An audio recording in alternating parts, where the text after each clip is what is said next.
Communique. So a speck crosses your eye. So the oily smack of wings. The you talk to in there. The huddled masses over the rat road. Don't worry. We can now live chat from the summit, and whatever we can't divide in nicely, we'll carry back with us the oxygen tank's husk, a soreness webbing from our shortened breath, the sight of that. The flag is up. So come out with a show of hands, no funny business. Just this once we'll shake it off and move forward. You can trust I'll catch the explosive core before it hits the floor. We've trained for this. This once we'll look for where we'll find the thing the edict says we're not to touch. Closer. Come closer as you would speak to your pet. You see, there is this circumference, an edge against what feels like voices ringing in the dome's bell.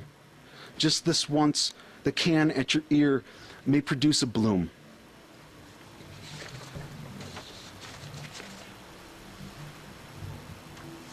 Just two short ones from here.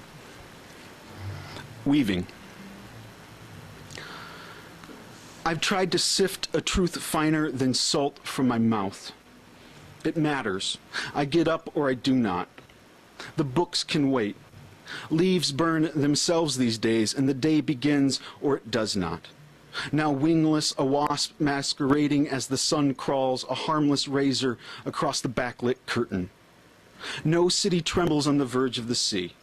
No stupid bird threatens to dissolve me if I forget my species in the official questionnaire. I could put my 10 bureaucrats to their task, the dusting and polishing. There's a point. A mirror for me to enumerate my teeth. Beyond these walls, there's only the snowed-in field. An egg just opened, but empty.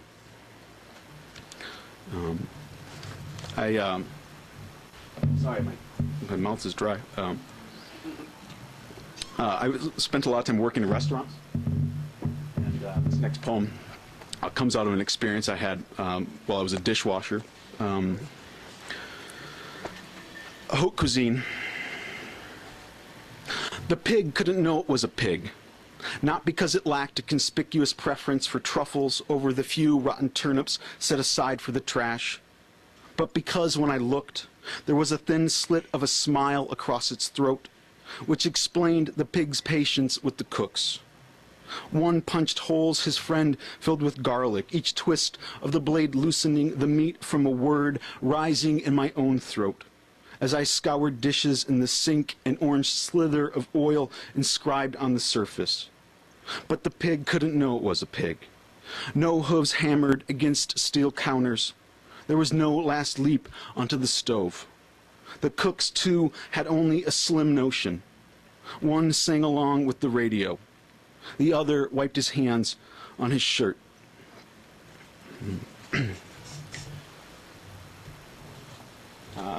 Since this is the Kraken Reading Series, I figured I'd read a poem that mentions an octopus. So go. Octopus. Negative theology.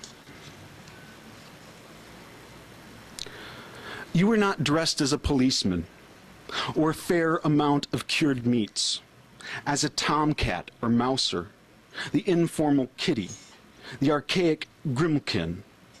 The gray roads here slope steeply. There will be clouds above the state, the aggregate of ice flecks and mood stones traveling at the height of speed. When the time is not unripe, come down and boil down to the sap with its attendant trace of syrup on fingers lording over the page. I didn't grow unhungry in the cloister, the room they had me enter to make hollows in, to wrestle with the point at which I can predict the story's antagonists, find the vessel's keel. Just a consideration of the facts. Well, if that's what you want, it follows that I should be permitted a sliding payment scale. I offer this blasted hill in a lung spot, a significant signature towards the ceasefire, a spitting distance to the river, the amuse-bouche or complimentary drink, a brittle insight. You are neither permeable, nor translucent, nor nebulous. You are not octopus armed or armies thereof, but neither are you the rain's runoff harvested, the warp and woof, the tincture drained, the contents of this case made typically of plastic. or earthenware.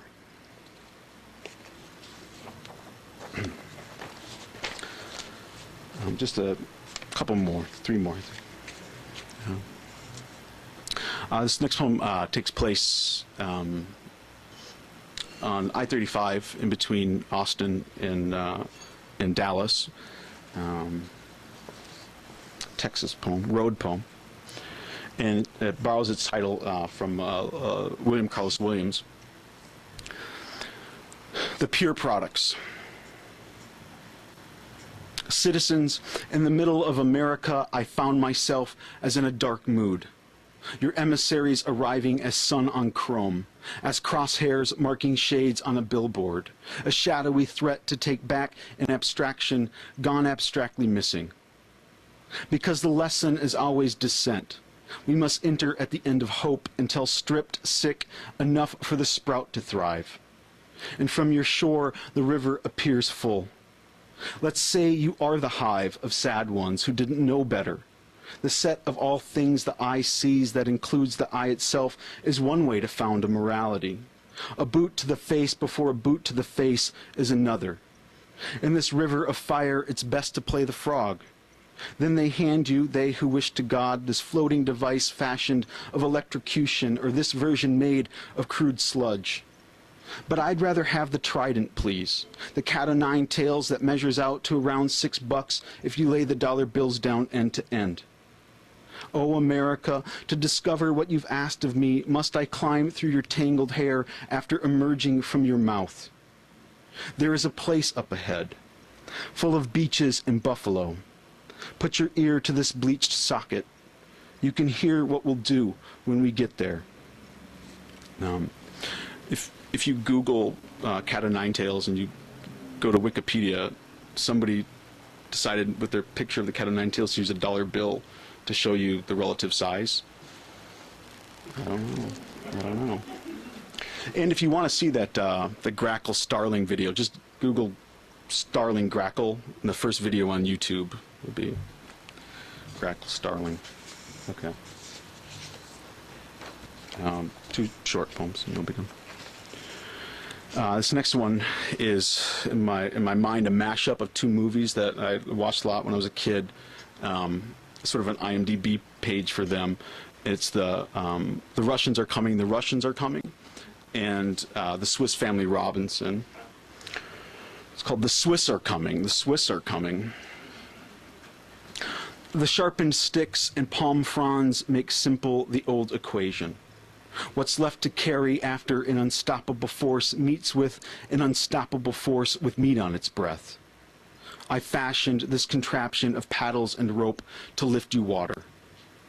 There's no end to our robot intelligence once storms land the stern upon the shoal and crises learn you something of metal and labor, especially if the island's contents include a team of helpful animals. But should legality be an issue, remember who wears the boots in a state of nature, then walk lightly to impress on them the realms of your beneficence. Nature will appreciate that. Still, listen for rustlings in the bushes. You remain a bug to them, despite your best efforts to molt. Should another captive appear one morning, welcome her with old-style dances and holiday totems of mud and twigs. Don't talk about the sea, even to avoid those awkward silences that can leave you marooned for days. When the islanders return, greet them with coconuts and gunpowder. And just one more. Sure. Thanks for listening. The apparition. Like the electron cloud and its cloudy diagram. Now you see it. Now the heat flash on your skin from rope burn, dog-eared page, heel and spike. You can call it back, a wall perhaps to drum to prove permeable. They used to say the soul gets in like that. And so we had meat to knock against, a tin plate for ringing out the bars. The without which nothing, so you hunger came next, or like my fists held out. Pick one. If the animal were kinder, you'd think they'd make that the standard, remove the pressure from the throat as delicate as a paper nest. On this condition, what you have in hive we hear first, a humming, an approach. It is without any support, really. Your words, this container full of communal beetles, a vacancy you're committed to. Here, then, the insect's carapace. Thank you.